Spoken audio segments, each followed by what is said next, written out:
Namaste students. In last video, I explained web page and website. There are two types, static and dynamic website. Now, and also yes, scripting language, client-side scripting language and server-side scripting language. Now, I'm going to explain another topics of this chapter. First, I'm explaining web server. There are two types of web server here. First one is Apache web server and second one is IIS web server. Okay, so let's start our topic. Web server. Web server is a computer where the web content is stored. Okay, so there is a similar computer but it's very fast. Similar computer like we are using but it's very fast. So web server is computer where the web content is stored. Basically web server is used to host the website but there exists other web server also such as gaming, storage, FTP, email, etc. એટલે કે web server જે છે એ generally શેના માટે use થાય છે? Website store કરવા માટે યુઝ થાય છે, હોસ્ટ કરવા માટે યુઝ થાય છે. એટલે કે અહીંયા વેબસાઇટ આપણે ત્યાં હોસ્ટ કરાવડાવશું, ત્યાં રાખશું અને ત્યાર પછી બાકી બધા ક્લાયન્ટ્સ જે હોય છે એ એક્સેસ કરી શકે છે. લાઈક એમેઝોનની સાઇટ છે, ફ્લિપકાર્ટની સાઇટ છે, તો એ ત્યાં સર્વર ઉપર રાખેલી હશે અને આપણે એને એક્સેસ કરાવડાવીએ છીએ. ઓકે, મે બી પોસિબલ છે કે ત્યાં બીજા સર્વર પણ હોય, એટલે કે એક મેઇન સર્વર હોય પછી એની સાથે બાકીના સર્વર કનેક્ટેડ હોય, લાઈક સ્ટોરેજ માટેનું હોય, ગેમિંગ માટેનું, FTP, ઈમેલ, વોટએવર આપણે જે યુઝ કરતા હોય વેબસાઇટ્સને રિલેટેડ બીજા સર્વર્સ હોઈ શકે છે. Website is collection of web pages while web server is a software that responds to the request for resources. ખાલી સોફ્ટવેર જ છે એમ નહીં કહીએ, એઝ અ હાર્ડવેર પાર્ટ એક ત્યાં કમ્પ્યુટર છે અને as a software A respond આપવાનું કામ કરે છે કે જે રિક્વેસ્ટ આવેલી છે એને, રાઈટ. અને વેબસાઇટનું આપણે તો જોઈ જ ગયા છીએ પહેલેથી જ કે website is a collection of web pages, અને વેબ પેજીસ શું છે એ પણ આપણે આની પહેલા આગળ જોઈ ગયા છીએ. When client sends request for a web page, the web server search for the requested page. If requested page is not found, then it will send to the if requested page is found, then it will send it to client with an HTTP response. Okay, for data transferring, HTTP protocol is used when we are requesting any page to the particular server. That request go to that server and server will check is that page is available. If yes, then it will reply with that data, with that page. ફરીથી એકવાર repeat કરું છું કે આપણે જ્યારે કોઈ પણ page જે છે એ આપણે ઓપન કરાવડાવીએ છીએ ત્યારે સૌથી પહેલાં શું થાય છે, એક રિક્વેસ્ટ જે છે એ સર્વર સુધી જાય છે અને સર્વરમાં એ ચેક થાય છે પેજ અવેલેબલ છે. જો હોય તો એ પેજ જે છે એ ક્લાયન્ટને રિસ્પોન્ડ તરીકે ત્યાં આવે છે અને એ પેજ આપણને ત્યાં વેબ બ્રાઉઝર ઓપન કરીને આપે છે. If the requested web page is not found, web server will send an HTTP response, error 404 not found. 404 is one type of error that if page not found, then that error will be generated. એટલે કે જો page નહીં એ મળે તો not ફાઉન્ડની error એટલે કે 404 number છે એનો કે જે સેન્ડ થાય છે. આપણે ઘણી વખત વેબસાઇટ ઓપન કરાવતા હોય તો ત્યારે જોયું પણ હશે કે ત્યાં 404 એરર આવી જાય છે જ્યારે આપણે ખોટું એડ્રેસ ટાઈપ કર્યું હોય એ ટાઈમે. If client has requested for some other resources, then the web server will contact to the application server and data store to construct the HTTP response. એટલે કે આપણે બીજી કોઈ રિક્વેસ્ટ કરી હોય તો ત્યાં તેને એપ્લિકેશન સર્વર જે છે ત્યાં જાય છે request. The term web server can refer to hardware or software or both of them working together. Like similarly, we are using computer, there is one type of computer, one type of server, but it is with very high configuration, with high connectivity, which can respond to many users at a time. Server જે છે એ ઘણું વધારે fast હશે કે જેમાં ઘણી વધારે connectivity fast connectivity આપેલી હશે અને જેમાં બની શકે છે કે ઘણી બધી વેબસાઇટ પણ હોસ્ટ કરાવડાવેલી હોય અને એટ અ ટાઈમ ઘણા બધા યુઝર્સ જે છે એને રિસ્પોન્ડ આપી શકે છે તો એનું કન્ફિગરેશન ઘણું વધારે ફાસ્ટ હશે થઈ શકે ફાસ્ટ રિપ્લાય આપી શકે એ રીતનું હશે. On the hardware side, a web server is a computer that stores web server software and a website's component files. Okay, so uh, one website will be there, or many websites are there. For example, HTTP documents, images, CSS style sheets and JavaScript. એટલે કે આ બધું જે એના through આપણે website create કરતા હોઈએ છીએ એ બધું કન્ટેન્ટ ત્યાં હશે, ઇન શોર્ટ બધા ડોક્યુમેન્ટ્સ ત્યાં હશે. A web server connects to the internet and supports physical data interchange with other devices connected to the web. Like we are requesting to the server, at that time server will get request. How server can get request? First server need internet connection, then physically that data will be transferred to the client with the connection of internet. એટલે કે ઇન્ટરનેટના connection through physically data જે છે એ આપણને transfer થાય છે. તો એ work કરે છે, એ વેબ સર્વર વર્ક કરે છે. અને એક હાર્ડવેરનો પાર્ટ જે આપણે કહીએ તો એક ત્યાં કમ્પ્યુટર છે કે જેને આપણે કનેક્શન આપેલું છે અને ફિઝિકલી ત્યાં ડેટા રાખેલો છે. On the software side, a web server include several parts that control how web users access hosted files.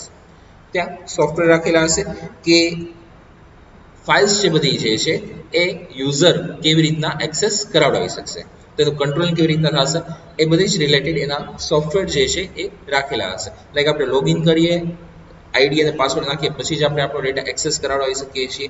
તો એક ત્યાં રિસ્ટ્રિક્શન મૂકેલું છે જે કેવી રીતના પોસિબલ થશે, સોફ્ટવેર થ્રુ પોસિબલ થશે. At a minimum, this is an HTTP server. Minimum આપણે વિચાર કરીએ કે ત્યાં ખાલી એક HTTP સર્વર છે. An HTTP server is software that understands URLs or web address, and HTTP, the protocol your browser uses to view web pages. An HTTP server can be accessed through the domain names of the website it stores, and it delivers the content of this hosted website to the end user's device.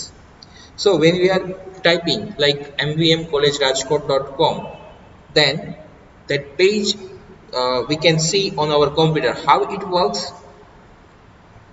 First we are typing that address, so we are typing that URL, and with HTTP protocol that data will be sent to the server.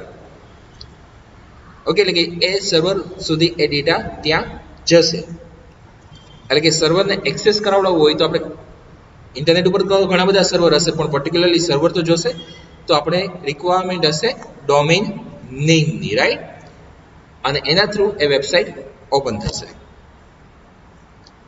It also executes server-side scripts like CGI scripts, JSP, ISP, PHP, ASP.NET, etc. that provides functions such as database searching and e-commerce. Like different type scripts જે છે, like આપણે અત્યારના PHP use કરવાના છીએ તો PHP છે એવી રીતના બીજી ઘણી આવે છે, તો એ બધી ત્યાં સર્વર ઉપર હોઈ શકે છે, એક્ઝિક્યુટ એમાં થશે અને આપણને એનું આઉટપુટ પર્ટિક્યુલરલી મળશે. There are two most widely used web server. First one is Apache web server and second one is IIS web server. First one, Apache web server. Apache HTTP server is an open source HTTP web server for Unix like system or Microsoft Windows system or other platforms. Apache જે છે એ એક HTTP server જે open source ટાઈપનું છે કે જેના માટે થઈને તમારે કોઈ લાયસન્સ કે પરચેસ નથી કરવા પડતા. તમે ફ્રીલી નેટ ઉપરથી અવેલેબલ છે એને રિલેટેડ સોફ્ટવેર ડાઉનલોડ કરી શકો છો, ઇન્સ્ટોલ કરી શકો છો તમારા કોમ્પ્યુટરમાં, અને એને જ્યારે એક્ઝિક્યુટ કરવાનું હશે ત્યારે સર્વર ઉપર તમે એક વેબસાઇટ રાખી દો, એક્ઝિક્યુટ થશે અને એનું આઉટપુટ ક્લાયન્ટને સેન્ડ થઈ જશે. સો એના માટે થઈને તમારે કોઈ લાયસન્સની રિક્વાયરમેન્ટ નથી. લાઈક આપણે માઇક્રોસોફ્ટ ઓપરેટિંગ સિસ્ટમ પરચેસ કરવી પડે છે, ઓર યુનિક્સ ને લિનક્સ ને એ જે છે એ ટોટલી ફ્રી છે, તો તમે એનો યુઝ કરી શકો છો જો તમારે કોઈ પે ન કરવું હોય તો. પણ તમારી રિક્વાયરમેન્ટ વિન્ડોઝની જ છે તો તમારે પેમેન્ટ કરી અને વિન્ડોઝ ઓપરેટિંગ સિસ્ટમ પરચેસ કરવી પડશે. એવી જ રીતના એના જે કોઈ સોફ્ટવેર આવે છે એ પરચેસ કરવા પડશે, જે આગળ જે હમણાં નેક્સ્ટ આવશે. અત્યારે આપણે HTTP જોઈએ છીએ, તો અપાચે જોઈએ છીએ, તો એ ટોટલી ફ્રી ઓફ ચાર્જ છે, ઓપન સોર્સ છે. એના માટે થઈને તમારે કોઈ પેમેન્ટ કરવાની રિક્વાયરમેન્ટ નથી, અને યુનિક્સમાં પણ ચાલે છે, વિન્ડોઝમાં પણ ચાલે છે, અને બીજા પ્લેટફોર્મ પણ સપોર્ટ કરે છે. Apache features highly configurable error messages, DBMS-based authentication, database, and content negotiations. Apache છે એનો એક ફીચર છે કે એરર મેસેજીસ ને DBMS based authentications, database ને એ બધું આપણને પ્રોવાઈડ કરે છે. It is also supported by several graphical user interfaces. Okay, like તમે બ્લેક સ્ક્રીન જોતા હોય છો, એક નોર્મલી કમાન્ડ ટાઈપ કરીને તમને આઉટપુટ મળતું હોય તો એ કમાન્ડ લાઈન ઇન્ટરફેસ છે. અને એક આપણને ગ્રાફિકલ, લાઈક અત્યારના ઓએસની વાત કરું તો એમાં તમને માય કોમ્પ્યુટર, રિસાયકલ બિન, જે તે સોફ્ટવેરના આઇકોન્સ, તો એ બધા આઇકોન્સ તમને મળે છે. તમે એના ઉપર ડબલ ક્લિક કરો છો, માઉસનો યુઝ કરીને તમે એ ઓપન કરાવડાવી શકો છો. ત્યાં તમને લાઈક વર્ડ ઓપન કરાવડાવો છો તો માઇક્રોસોફ્ટ વર્ડમાં પણ ત્યાં તમને સીધું સિલેક્શન આપેલું છે. Good morning sir. Yes sir. Sir એટલે ત્યાં આવવાનું છે? હા એટલે ત્યાંના વાત, હા આજે, હા તો હું ફ્રી છું સર અત્યારે. હા સર, હા okay.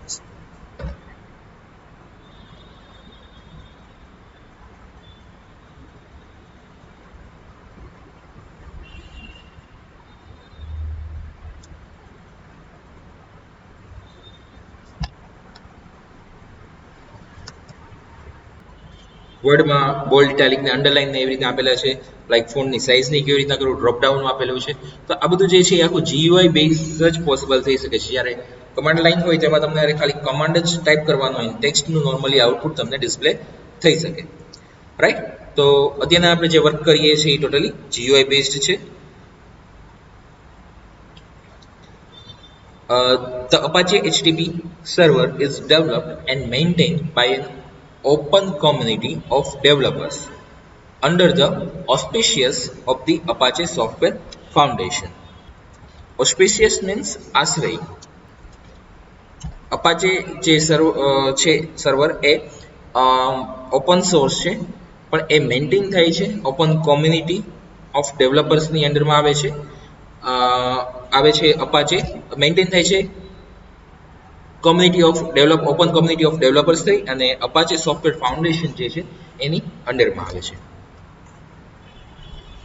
Next one is IIS server.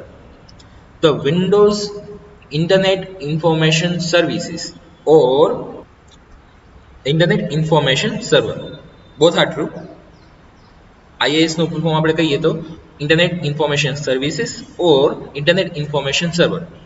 Okay, that one is an extensible web server that was created by Microsoft to be used on Windows operating system.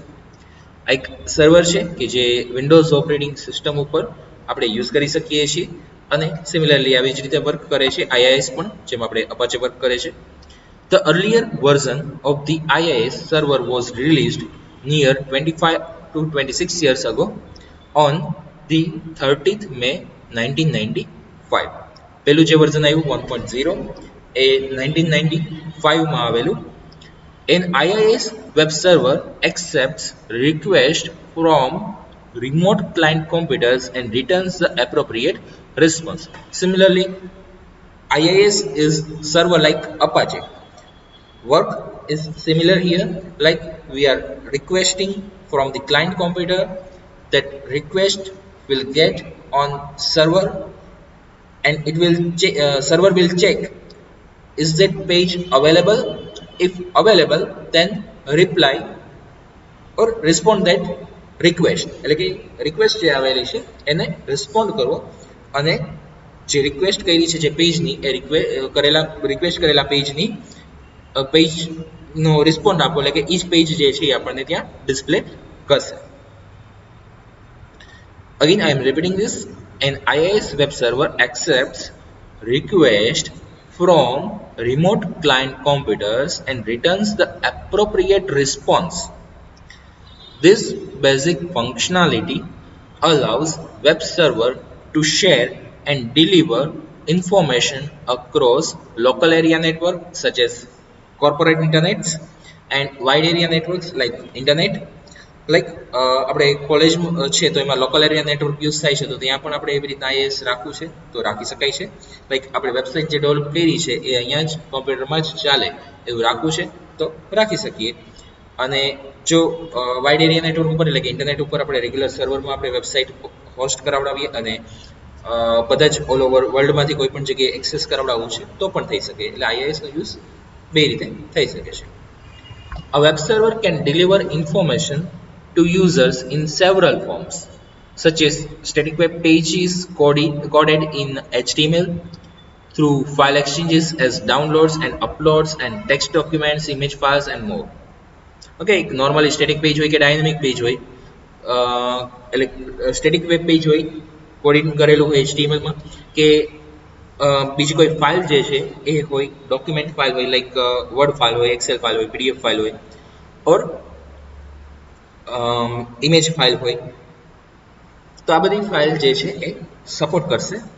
IIS 1.0 appeared with Windows NT 3.51. First version is 1.0 and released on 13 May 1995, and latest version is IIS 10 arrived with Windows Server 2016 and Windows 10. Latest version જે છે એનું 10 છે, અને between ઘણા બધા versions આવી ગયા છે, કેમ કે આ જે છે 1 નંબરનું વર્ઝન છે જ્યારે અહીંયા 10 નંબરનું વર્ઝન છે. અને લેટેસ્ટ વર્ઝન જે છે એ વિન્ડોઝ સર્વર 2016 માઇક્રોસોફ્ટની ઓપરેટિંગ સિસ્ટમ આવે છે, સર્વર બેઝડ ઓપરેટિંગ સિસ્ટમ, એમાં યુઝ થઈ શકે છે, ઓર વિન્ડોઝ 10 છે એમાં પણ યુઝ થઈ શકે છે. Okay, next one is HTTP protocol. Hypertext Transfer Protocol, the communications protocol used to connect to server on the web. HTTP stands for Hypertext Transfer Protocol. This protocol is used to connect to the server on the web, or we can open any page, or we can transfer data on internet. We can get requested page from the server with use of HTTP protocol, or even we can request any web page with the HTTP protocol. એટલે કે આપણે કોઈ પણ page જે છે request કરતા હોય, આપણને રિસ્પોન્ડમાં પેજ ઓપન થતું હોય, પેજ ત્યાં બ્રાઉઝર પર ડિસ્પ્લે કરાવડાવતા હોય, તો ડેટા ટ્રાન્સફર થાય છે, બધા માટે થઈને HTTP પ્રોટોકોલની રિક્વાયરમેન્ટ હોય છે. Its primary function is to establish a connection with a web server and transmit HTML pages to the client, browser, or any other files required by an HTTP application. So first primary function is establish a connection with web server, એટલે કે web server સાથે connection કરવું.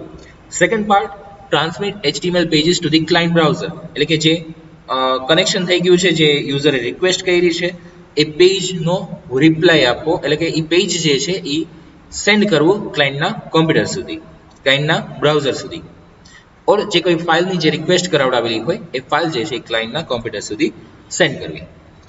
Addresses of website begin with http:// that one is prefix. કોઈ પણ આપણે website જે છે એની આગળ http:// હશે, કાં તો https હોઈ શકે છે બધીને.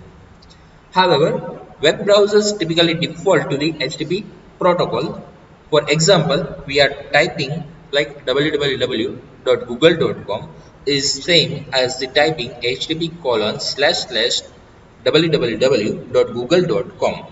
Okay, they similar છે like ડિફોલ્ટ એનો પ્રોટોકોલ HTTP છે. બ્રાઉઝરનો ડિફોલ્ટ પ્રોટોકોલ શું છે? HTTP. એટલે આપણે કદાચ HTTP ન લખીએ તો પણ એ HTTP સાથે જ પાસ થાય છે, કેમ કે એનો ડિફોલ્ટ પ્રોટોકોલ જ છે. સો આપણે ક્યારેક google.com લખ્યું છે તો એની જગ્યાએ એ આગળ HTTP કોલન સ્લેશ સ્લેશ લગાડી જ દેતું હોય છે. ન લગાડ્યું હોય તો એના થ્રુ જ પાસ થાય છે. ઓકે, એટલે આપણે લખીએ કે ન લખીએ HTTP કોલન સ્લેશ સ્લેશ એનાથી કોઈ ઇફેક્ટ આવવાની નથી, કેમ કે એ HTTP થ્રુ જ પાસ થવાનું છે. HTTP is a stateless protocol. 1 માર્ક્સમાં ક્વેશ્ચન હોઈ શકે, blank is stateless protocol or HTTP is blank protocol. તો ત્યાં તમારે લખવાનું રહેશે સ્ટેટલેસ પ્રોટોકોલ. ઘણીવાર પૂછાયેલું છે, સો તમને કહું છું HTTP is a stateless protocol.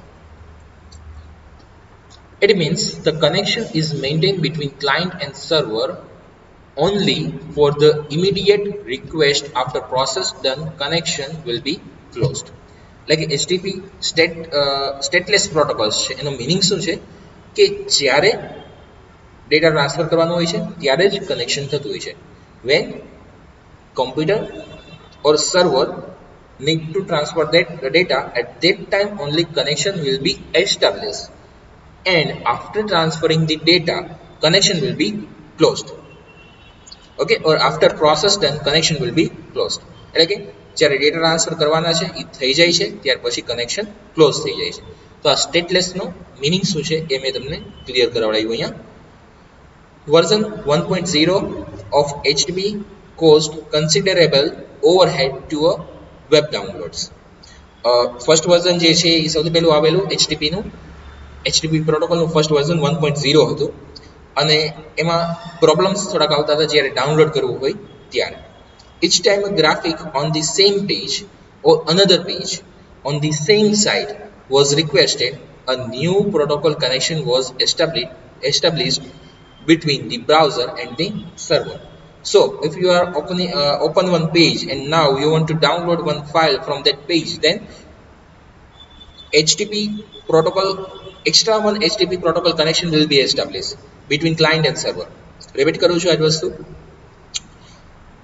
જ્યારે તમે એક વેબ પેજ ઓપન કરાવડાવેલું હોય એમાંથી ફરીથી એ જ પેજ ઉપર બીજી કોઈ ફાઇલ ડાઉનલોડ કરવી છે તો તમારે ત્યાં HTTP પ્રોટોકોલનું એક બીજું કનેક્શન થતું હતું અને એ કનેક્શન થઈ અને એના થ્રુ ડેટા જે છે એ ટ્રાન્સફર થતો હતો. In HTTP version 1.1, a persistent connection allowed multiple downloads with less overhead. એટલે કે નેક્સ્ટ વન જે છે એ 1.1 વર્ઝન આવી ગયું કે જેના થ્રુ એ પ્રોબ્લેમ્સ જે હતો એ પ્રોબ્લેમ સોલ્વ થઈ ગયો. It also improved caching and made it easier to create virtual host. Okay, caching upgrade કર્યું છે એમાં અને વર્ચ્યુઅલી હોસ્ટ કરવું હોય તો એ પણ એમાં પોસિબલ થઈ શકે. અને જે પ્રોબ્લેમ હતો કે એક સેમ પેજમાં જ ફાઇલ ડાઉનલોડ કરવી હોય તો અલગ પ્રોટોકોલ એક કનેક્શન થતું હતું, તો એવી કોઈ રિક્વાયરમેન્ટ ના રહી. એવી રીતના અત્યારના તો 2.0 વર્ઝન રેગ્યુલરલી યુઝ થાય છે અને 3.0 પણ આવે છે એને related.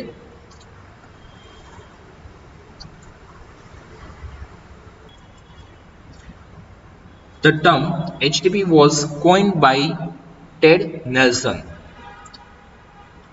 HTTP commonly utilizes port 80 or 8008 or 8080.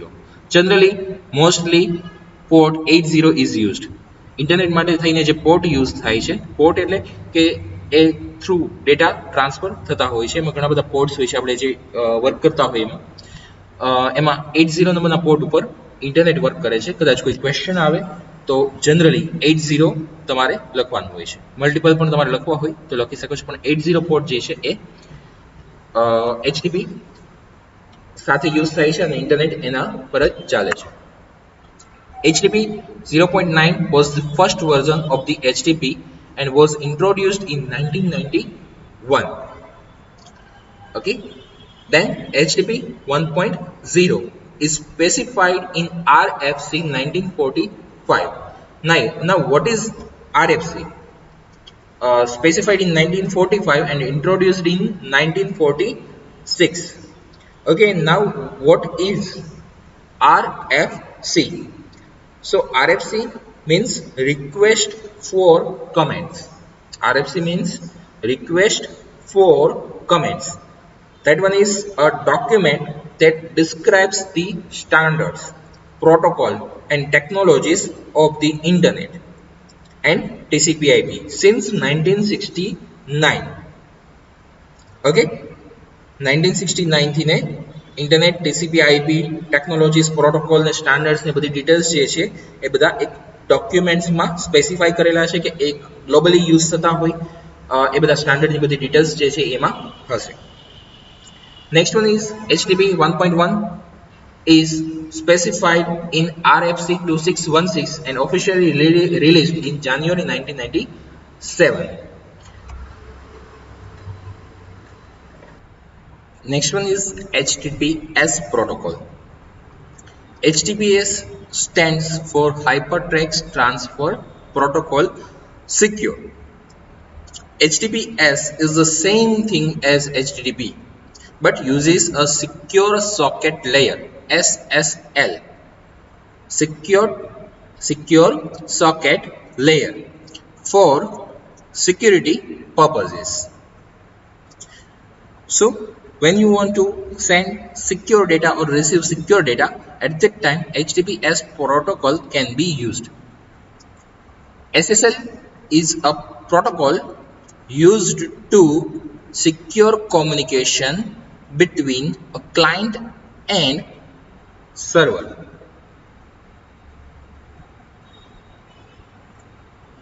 SSL protocol જે છે એ યુઝ થાય છે જ્યારે ડેટા સિક્યોરલી સેન્ડ કરવા હોય, કોમ્યુનિકેટ કરવા હોય ક્લાયન્ટ અને સર્વરમાં, ત્યારે એ પ્રોટોકોલ યુઝ થાય છે. All data sent over HTTPS is encrypted before it is sent. એટલે કે જે કોઈ ડેટા HTTPS ઉપર સેન્ડ થાય છે એ પહેલા બધા એન્ક્રિપ્ટ થાય છે. હવે એન્ક્રિપ્ટ અને ડિક્રિપ્ટ આ બે વર્ડ છે, કદાચ તમને ખ્યાલ ન હોય તો એક એવી ફોર્મેટમાં એન્ક્રિપ્ટમાં કન્વર્ટ કરી નાખે છે જે ઇઝીલી રીડેબલ ન હોય, ઓર ઘણો બધો ડેટા કે કંઈ એમાં એડ કરેલું હોય એટલે એન્ક્રિપ્ટેડ કરેલી હોય ડિરેક્ટલી આપણે રીડ ન કરી શકીએ. અને ડિક્રિપ્ટ એટલે કે જે પેલા એન્ક્રિપ્ટ કર્યું છે ને રીડેબલ ફોર્મેટમાં નથી તો એને ફરીથી રીડેબલ ફોર્મેટમાં ત્યાં સર્વર ઉપર કરી નાખે છે. This prevents anyone from understanding the information. So anyone cannot read that data which is sent. If anyone hacker is trying to reading that data or try to get that data, so even hacker cannot read that data directly. Data is encrypted over HTTPS. It is slower than HTTP, which is why HTTPS is only used when requiring login information or with pages that contain sensitive data or information. So when data is encrypted in HTTPS, it is slower than HTTP because of this process, encryption and decryption on server. So એના કારણે એક overall system થોડીક slow, એટલે કે આપણને ત્યાં directly effect એટલી બધી નથી આવતી કંઈ ખાસ, પણ ઓલ ઓવર પ્રોસેસ વધી જાય છે એ રિયાલિટી છે. અને એના કારણે થઈને જ્યાં સેન્સિટિવ ડેટા હોય ત્યાં જ એનો યુઝ થાય છે. Some example of sites that uses HTTP include banking and investment websites, e-commerce websites and most websites that require you to log in. જેમાં લોગિનની સાથે જરૂર હોય ઓર આ બધી વેબસાઇટ્સ છે ત્યાં HTTPS પ્રોટોકોલ જે છે એ જનરલી યુઝ થાય છે. ઓકે, આપણે આ વિડીયોમાં આટલું રાખીએ છીએ. નેક્સ્ટ વિડીયોમાં નેક્સ્ટ આગળના ટોપિક્સ કન્ટિન્યુ કરશું. સાથે સાથે રેગ્યુલરલી વિડીયો જોતા રહેજો. Okay, thank you.